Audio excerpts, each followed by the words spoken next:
सरकार अपने ही देश के भोली भाली जनता को चूतिया बना रही है। वीडियो लास्ट तक देखना, अगले 2 मिनट में समझाता हूँ कैसे। हाल ही में हमारा जो ट्रेड डील हुआ है यूएस के साथ, उसको एक हिस्टोरिकल ट्रेड डील बताकर सेलिब्रेशन किया गया और माला वाला पहनाकर सेलिब्रेट किया गया। भाई बीजेपी वाले अपने आप में ही एक अलग खुशी मना रहे हैं ये बोलकर कि भारत पर लगने वाला टैरिफ पाकिस्तान, बांग्लादेश और वियतनाम से भी कम हो गया है और ये अपने आप में ही एक बड़ी जीत है। लेकिन मेरा ये सवाल है कि हम इन जैसे देशों से अपना कंपेरिजन क्यों कर रहे हैं, जबकि ये हमारे मेन कॉम्पिटिटर है ही नहीं। हमारा कंपेरिजन फ्रांस, जर्मनी, यूके और जापान जैसे देशों से है जिन पर टैरिफ 10 से 15% लगता है, जो भारत से भी कम है। चलो जिनसे आप कंपेयर कर रहे हो, पाकिस्तान, बांग्लादेश और वियतनाम, इनके ऊपर टैरिफ लगता है 19 से 20%, लेकिन बदले में ये भी यूएस के ऊपर 19 से 20% टैरिफ लगाते हैं।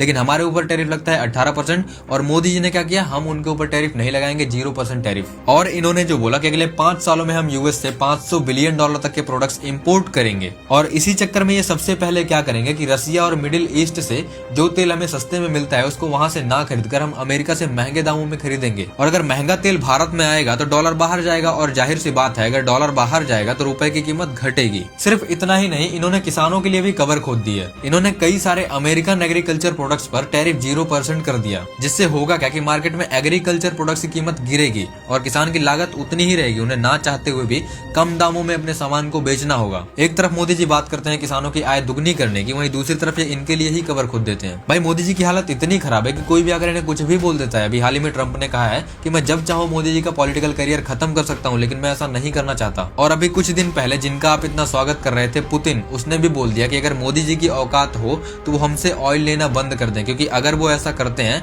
तो भारत को 65 से 70 हजार करोड़ का नुकसान होगा। अब मुझे एक चीज समझ में नहीं आ रही है, जब हमें रसिया से ऑयल सस्ता मिल रहा है तो हम भाई यूएस से क्यों खरीदे महंगे दामों में। और ये ट्रेड डील भी कब होता है, जैसे ही एप्स्टीन फाइल रिलीज होता है उसके बाद इनका ट्रेड डील पक्का हो जाता है और ट्रंप ने जो जो बोला ये मान भी लेते हैं। अब ये सब सिर्फ कोइंसिडेंस है या फिर सच में दाल में कुछ काला है? अब ये सब सवाल मीडिया वाले पूछने की हिम्मत तक नहीं करते हैं, हम वो हिम्मत करते हैं। तो आप सपोर्ट दिखाने के लिए फॉलो कर सकते हैं। जय हिंद, जय भारत दोस्तों।